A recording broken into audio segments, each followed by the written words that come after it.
যে নারী প্রতিদিন সকালে ঘর ঝাড়ু দেওয়ার আগে দুইটি কাজ করবে ওই নারীর কপাল খুলে যাবে।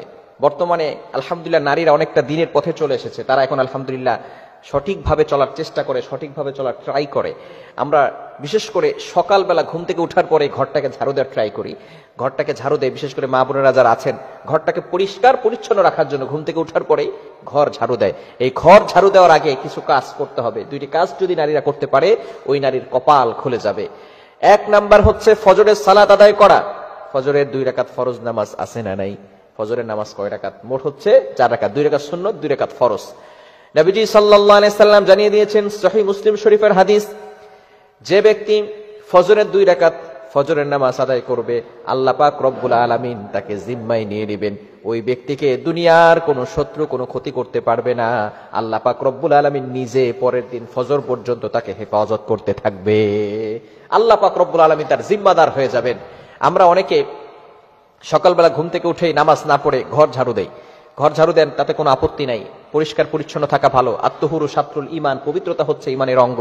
কেননা বিশেষ করে বাংলাদেশি মা বোনেরা যারা আছেন তারা সাংসারিক কাজে ঘুম থেকে উঠার পরেই ঘরটা ঝাড়ু দেয়। এই ঘর ঝাড়ু দেওয়ার আগে, যেহেতু ঘর ঝাড়ু দিলে অপবিত্র হয়ে যাওয়ার সম্ভাবনা আছে, সেহেতু আপনি ঘুম থেকে উঠার পরে ঘর ঝাড়ু দেওয়ার আগেই আপনি প্রথমে ফজরের সালাত আদায় করে নেবেন। কেননা ফজরের সালাত যদি আপনি আদায় করতে পারেন তাহলে কিন্তু অবশ্যই আপনি আল্লাহর জিম্মায় চলে যাবেন। দুনিয়ার কোনো শক্তি আপনাকে কোনো ক্ষতি করতে পারবে না। অনেক সময় মেয়েদের বিয়ে বন্ধ হয়ে যায়, এরকম হয় কি হয় না? বিয়ে হচ্ছে না, সবাই আসতেছে বারবার, কিন্তু কোনো কাজ হচ্ছে না, বিয়ে বন্ধ হয়ে যাচ্ছে। কি যে হচ্ছে কোনো কুল কিনারা খুঁজে পাওয়া যায় না। বিভিন্ন সময় ব্ল্যাক ম্যাজিক করা হয়ে থাকে।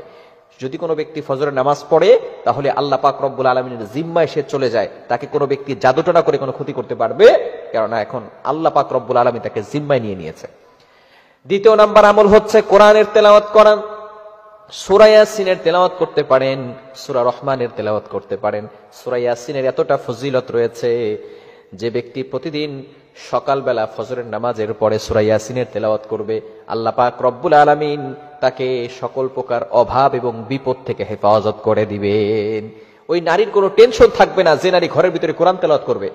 আগের যুগে যে সমস্ত নারীরা ছিল, যে সমস্ত মহিলারা ছিল, তারা ঘুম থেকে ওঠার পরে অল্প হলেও কোরআন তেলাওয়াত করতেন। কিন্তু বর্তমানে আমাদের এমন একটা সমাজ চলে এসেছে যে নারীরা, বিশেষ করে এই ছোট্ট ছোট যে সমস্ত মেয়েরা আছে, কলেজে পড়ে, ইউনিভার্সিটিতে পড়ে, আরো ছোট যারা আছে, এরা দেখা যাচ্ছে ঘুমাই রাত 12টা-1টার সময় আর সকালবেলা উঠে 10টার সময়।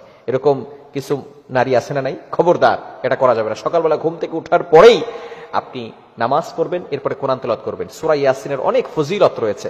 সূরা ইয়াসিন যদি কোনো ব্যক্তি পড়ে, একবার পড়লে 10 বার কোরআন খতম করলে যে সওয়াব হয়, আল্লাহ পাক রব্বুল আলামিন সেই সওয়াব তার আমলনামায় দিয়ে দিবে। বলেন সুবহানাল্লাহ। কেন চিন্তা আপনি কল্পনা করতে পারছেন? শুধু তাই নয়, যে ব্যক্তি সকালবেলা সূরা ইয়াসিন পড়বে, আল্লাহ পাক রব্বুল আলামিন তাকে বিপদ আপদ থেকে হেফাজত করবেন, আল্লাহ পাক রব্বুল আলামিন তাকে অভাব থেকে হেফাজত করবেন। আমরা বর্তমানে রিজিকের জন্য টেনশন করতেছি, দুশ্চিন্তা আল্লাহ পাক রব্বুল আলামিন দূর করে দিবেন, টেনশন দূর করে দিবেন। ফার্স্ট্রেটেড পিপল যে সমস্ত নারীরা আছে, ভালো করে শুনেন, ফজরের নামাজের পরে আপনি সূরা ইয়াসিনের তেলাওয়াত করেন, আল্লাহ পাক রব্বুল আলামিন দুশ্চিন্তা মুক্ত করে দিবেন। দুশ্চিন্তা আপনার থাকবে না, টেনশন থাকবে না, অভাব আপনার জীবনে থাকবে না। আল্লাহ পাক রব্বুল আলামিন বিপদ আপদ থেকে, প্রটেক্ট ফ্রম অল অ্যাক্সিডেন্ট, সকল বিপদ আপদ থেকে হেফাজত করবে। এজন্য অবশ্যই আমরা ঘুম থেকে উঠার পরে, আবার অনেক সময় দেখা যাচ্ছে ঘুম থেকে উঠতে উঠতে একটু লেট হয়ে যায়, এটা যদি প্রতিদিন হয় তাহলে কিন্তু গুনাহ হবে। যদি মাঝে মধ্যে হয়, এই ধরেন মাসের ভিতরে অথবা বছরের ভিতরে একবার হলো আপনি ঘুম থেকে উঠতে পারেন নাই, তো এই ক্ষেত্রে আপনি প্রথমেই নামাজ পড়ে নেবেন, ওযু করে নামাজ পড়ে নেবেন। অনেকে মনে করে যেহেতু আমি নামাজ পড়তে পারি নাই, তো আমি একসাথে জোহরের নামাজ পড়ে ফেলি। না, এটা করবেন না। আপনি ওই সময় আপনি ওযু করে নামাজ পড়ে নেবেন, একটু কোরআন তেলাওয়াত করে নেবেন, তাহলে আল্লাহ পাক রব্বুল আলামিন আপনার দুশ্চিন্তা দূর করে দিবেন এবং আপনার কপাল খুলে যাবে। আল্লাহ পাক রব্বুল আলামিন আমাদের সকলকে এটা বোঝার তৌফিক দান করেন।